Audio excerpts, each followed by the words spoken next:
Okay, using the same courts, we're gonna get our serving work in right now. We're gonna use the corners, the corner serving areas as our visual for where it is we want to serve or where we want to get the ball behind or to the sideline. Here's the work that you have to do back on your courts. You guys have about 6-7 minutes to get this done.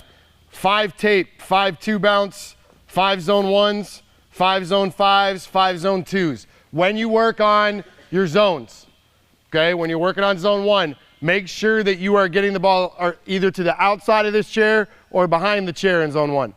Okay, we don't want to be up in front of it. Same thing in 5, same thing in 2. Make sure that we're either in front or to the outside of the chair as we're working on those zones, okay?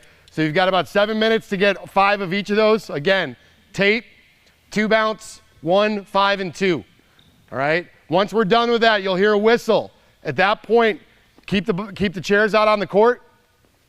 We're gonna go serve and run for 3 minutes for 21, and then we'll come back in and break down into the next drill. Okay, everybody understand that? So when you hear the whistle, get the balls off the court, get your ball, then we're going to serve and run for 21. All right? All right, let's go. Yeah. So every day we spend time obviously working on our serve. The players are on their own to get their time in here. So they basically just spread out on the courts to whatever they may be working on, 1, 2, or whatever. Whether it's a jump serve, jump float, jump top, or standing float. During the instructions, I instructed the players, they had 5 specific areas that they had to get 5 balls in.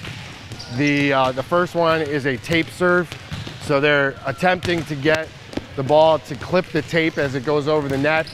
We're focusing on just trying to get the kids to drive the ball flat and aggressive into the court.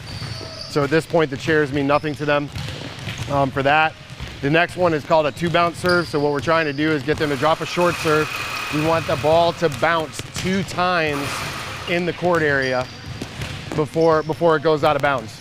That really just focuses on making sure they're taking enough pace off of it, that they're keeping the ball short enough and low enough to the net to be able to speed up the reaction time of the players. And then then they also are working on zone 1, zone 5, and zone 2. That's just something today that we just chose to work on. This is where the chairs come into play. In watching some stuff that John Dunning put out at Stanford, this is a modification of a drill that he did called serve and run, which we actually will do that drill. But we're basically trying to say that anything inside the chair area that's out on the court is an area that we want to try to avoid serving into.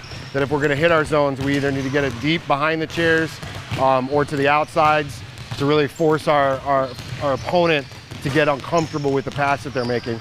So as they're working on zone 1 and zone 5 and zone 2, they should be working to serve outside or behind the chairs or in front in zone 2's case to make sure that they're working on getting the other team off their spots and in an uncomfortable situation.